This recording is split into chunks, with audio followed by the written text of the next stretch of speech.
If you're slipping or sliding on your bench press due to a surface on the bench itself that is a little bit slick, that's a problem. And nobody got time for that, and that situation needs to be addressed.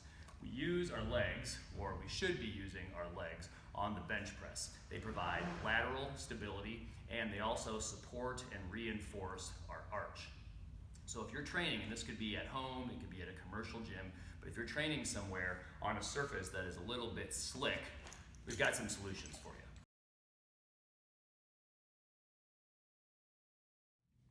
Option number one, you're going to take a couple of strength bands or a couple of resistance bands, whatever you want to call them, and you're going to place one around each side of the bench. They're very easy to loop on here.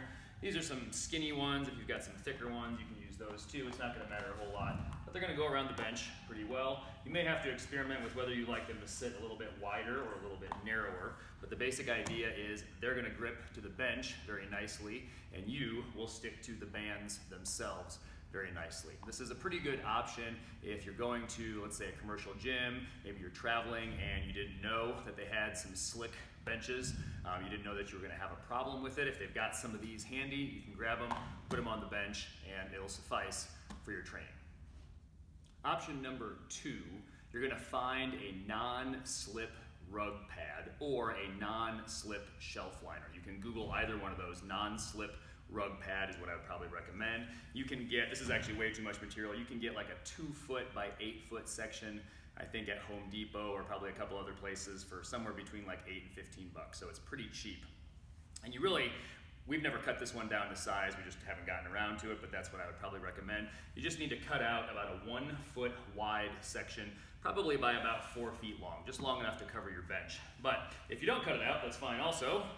You just drape it over the bench, just like this. Now, your entire surface of the bench will be very grippy. If you do cut out a small section, it rolls up very small. You can fit it in your duffel bag. It's very portable. It works great.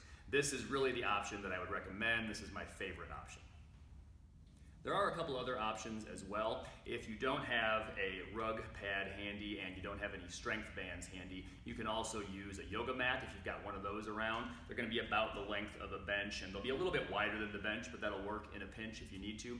And then there are some shirts out there that are designed with a grip section on the back. I know A7 is one company that makes one, and those shirts are pretty popular. I don't have any personal experience with those shirts, nor do we get a kickback for recommending them, but I do know a couple people who have used them, and they do like that a lot. So there's a couple solutions if you're slipping on your bench press. Hope this helps.